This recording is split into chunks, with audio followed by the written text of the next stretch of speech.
How do you help your team apply what they learned? Hi, I'm Kevin Eikenberry, and I'm here to help you reach your potential as a leader and a human being. Welcome to Remarkable TV and the Remarkable Leadership Podcast. Make sure you hit the subscribe button wherever you're watching or listening so you don't miss any future episodes. Are you ready? Well, let's get started. All right, so you send people to training and you want them to use what they learned, right?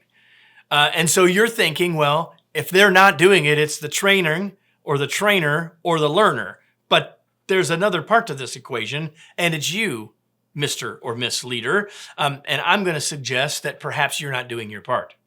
Specifically, there's two conversations that you should be having with all of your folks related to the training that they're attending. And I've talked about one before, about the conversation that happens afterwards. That's linked here. But I also want to talk about the other conversation and even remind you of that second one again. So here it is. There are two conversations. There's one before the training to prepare people for attending, and there's one after the training to lock in what they learned.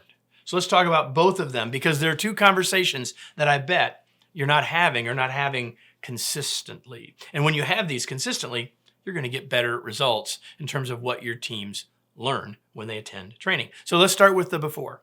4 things to talk to them about. 3 of them are questions. Why are you going to this training? Make sure they know the why for the training. Make sure they understand the context, the relevance, and that by saying this, you're letting them know that you see it's important too. Second, what are the outcomes that you see for them? What are the directions, the things that perhaps you want them to be thinking about? Tie it to perhaps their annual plans, tie it to your current coaching with them. Do anything you can to help them think about what they're going to come back with and encourage them to come back with something. And then third, set expectations. Set expectation that when they go to the training, because of the first 2 points, it's something that they should take seriously. And your expectation is that they do take it seriously and they don't spend all their time on phone calls or whatever. And lastly, that your expectation is that they are going to take action from it.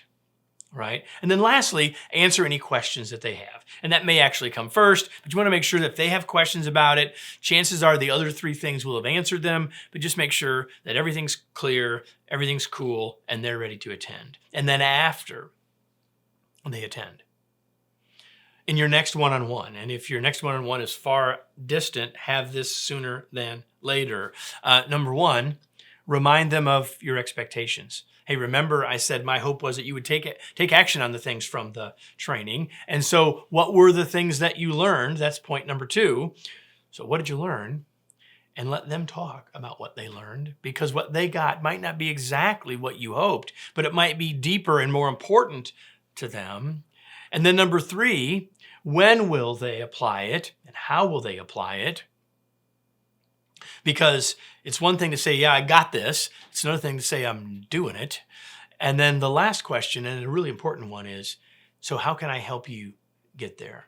What support can I give you? How can I help you be accountable? Well, what can I do to help you make these changes happen? Now, if you do those 4 things before people attend training and 4 things after they come back from training, that's a big deal.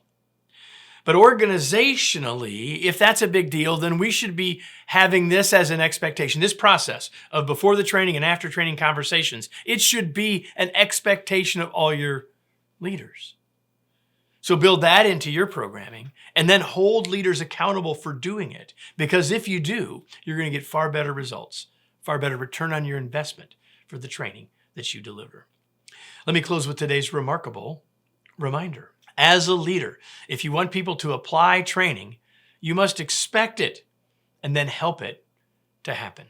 Well, one of the kinds of training that we deliver for people all over the world is what's called From Bud to Boss. If you've got newer frontline leaders that you're wanting to help be more effective and get better results in that very important role, Bud to Boss might be where you want to start. You can learn more about that by going to our website, clicking the link that you see here, and if you do that, we'll look forward to helping you any way that we can.